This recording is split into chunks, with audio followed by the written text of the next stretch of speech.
Hey, Chokfi. What do you think of how Angel is portrayed in the show? What you talking about? I don't have an opinion on that, asshole. Well, what with you being a rabbit and all, not to mention you're basically just an edgy recolor of him. Yeah, well fuck you too, with a little cherry on top, and just for extra measure, actually that gives me a good idea. I'll leave you alone for now.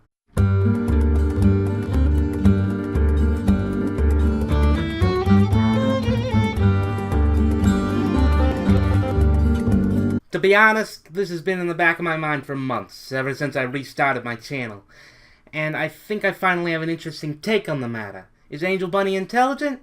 Or if you insist I be more specific, how similar is he to ponies or humans? Angel is obviously intelligent in this manner. He acts far more like a child than a rabbit, and the same could be said about all the other animals that are part of Fluttershy's supporting cast.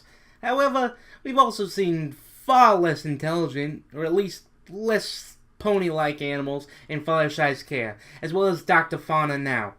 Arguably, it's Fauna that bucks a few previously held headcanons of mine. See, while she seemed to treat all the animals just about the same, most of them only acted with pony-like care in the presence of Fluttershy, and this is really the point. What if the reason Angel Bunny is so pony-like is because he spends so much time in Fluttershy's presence?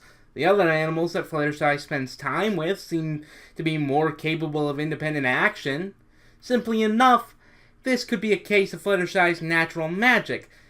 But can it show a greater trend in the equestrian world?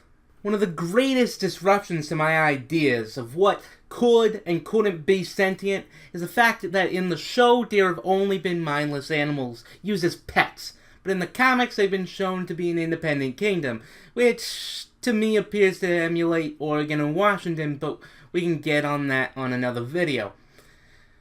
But what if the magical debate explains this inconsistency to a T? Simply put, I'm arguing that the deer that have a pony-like mindset and intelligence have a larger amount of magic than those without. In the case of the deer in the comics, I think that's kind of evident. They have these magical things around their necks. These barrels, as portrayed by certain magical feats, are used to contain a substance that is likely similar to Sakura's bruise. And I think that these deer naturally in tune with the magical essence of their forest, and that gives them the abilities that they need to cause all that mayhem. If this is true, what does this say about Equestria?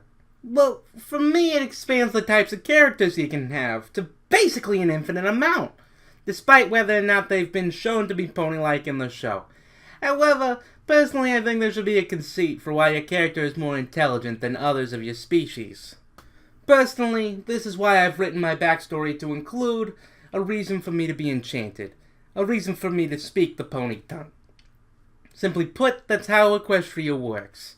Magic is the separation between monsters, animals, and ponies, the difference between any of them and humanity, and it is the only way that something in the equestrian universe may have a human personality and be appropriate as to project onto them.